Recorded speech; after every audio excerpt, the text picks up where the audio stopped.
Zohar Kadosh says that it is important for a woman to cover every single hair on her head. Every single hair on her head. That's the Zohar. It's not Halakha. It's the Zohar. Zohar is not where we get Halakha from. Halakha comes from the Shulchan Aruch. Shulchan Aruch comes from the rabbis, the sages. Now the Zohar also comes from the sages, Rabbi Shimon Bar Yochai. But we don't psak Halakha from the Zohar. Because if we did, we wouldn't survive a week. Because some of the other things that the Zohar Kadosh says are simply impossible for the average person to even the high-level person, to live by. Impossible. In any generation, not just our generation. So we don't psak halakha from the Zohar.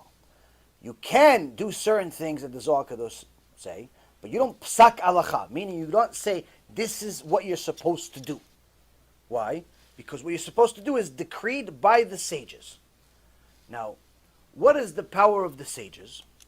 The Gemara in Masechet Rosh Hashanah asks a question.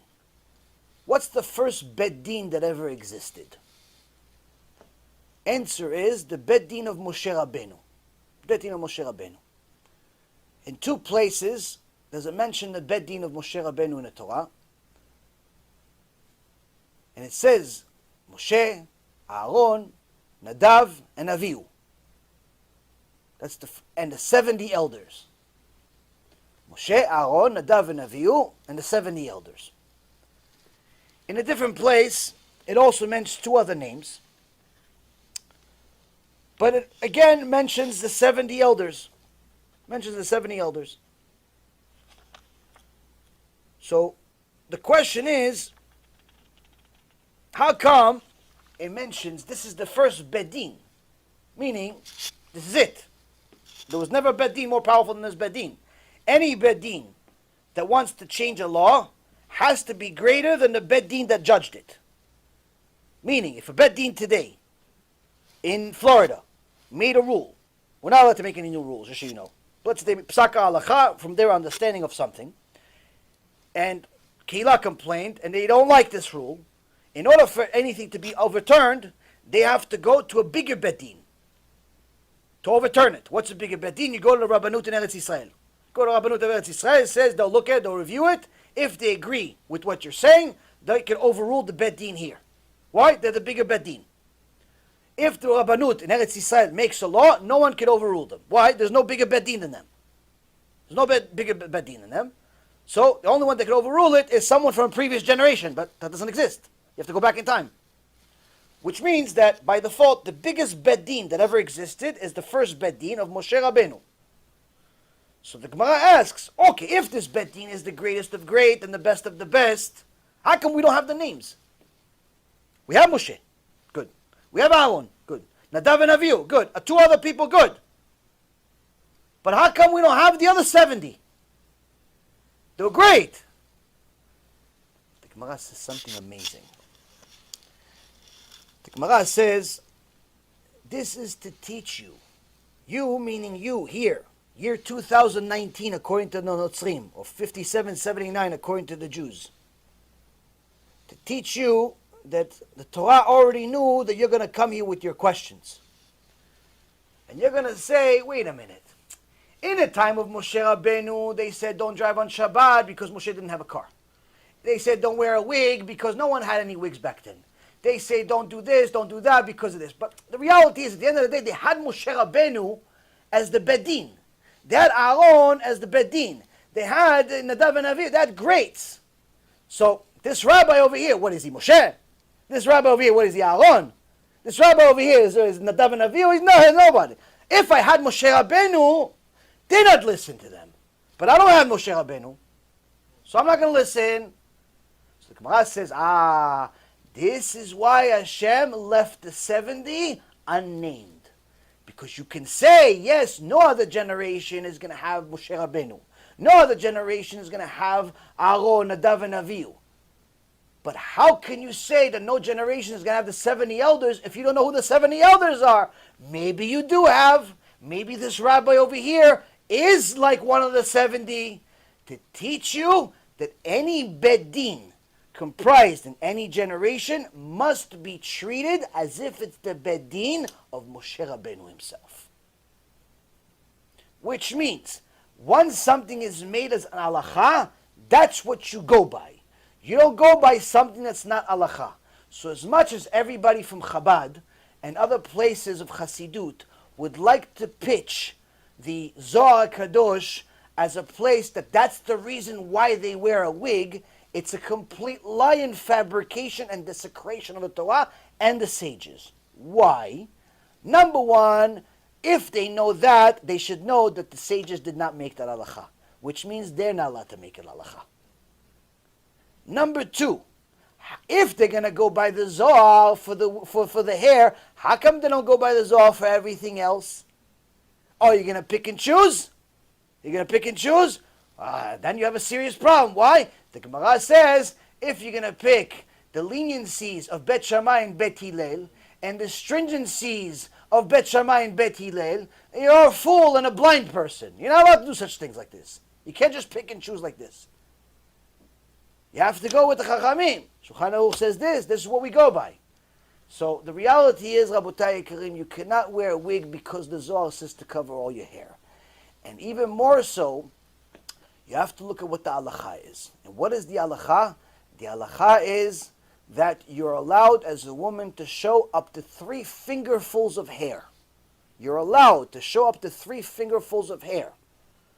Meaning that even if you wear your kisui rosh, like I wear my kippah, and you show 3 fingerfuls of hair like this, you are 100% kosher.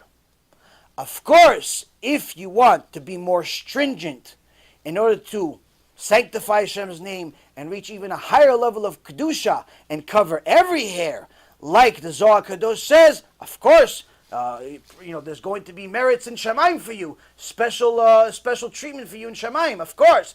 But that's not halacha. That is a stringency that you're taking on yourself. Fine, but don't tell anybody else that's halacha. It's not. It's not halacha. Why? Because the chachamim that we have said that's not halacha. So don't go tell people, no, the wig is better because it covers all the hair. It's not true. It's not true. Why?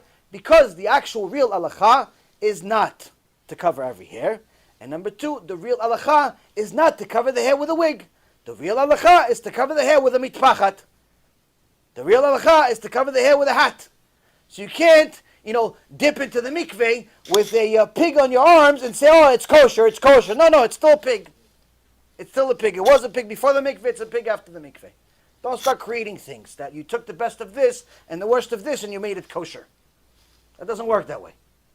So for all of those people that want to make this excuse about, oh, it covers this, it covers that, that's a complete nonsense that goes against the sages, goes against all of the chachamim, goes against the Torah.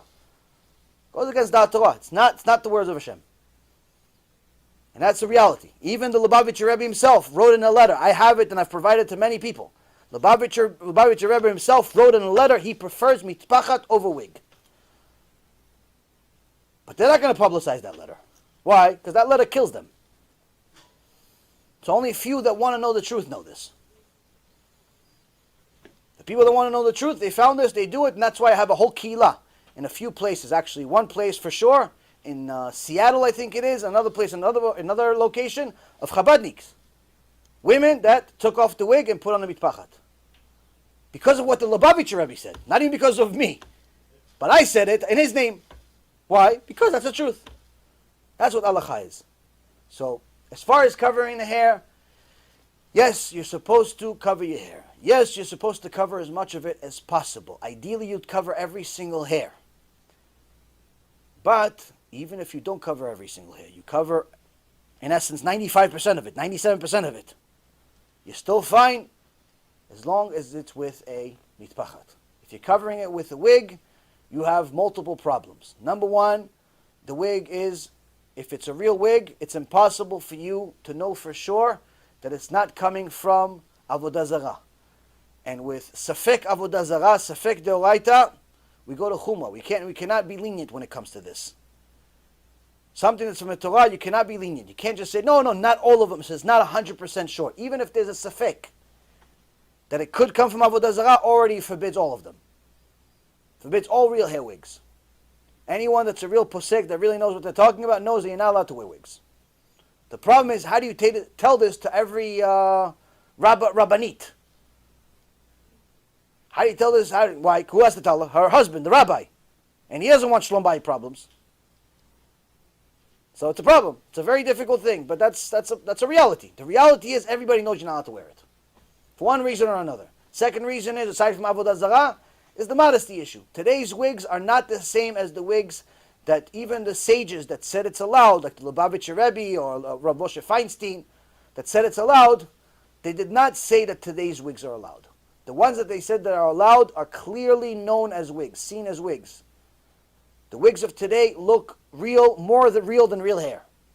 No one says those are allowed. Nobody. So anybody that says contrary is just simply not looking for the truth, or doesn't know much of what they're talking about, or a mix of both.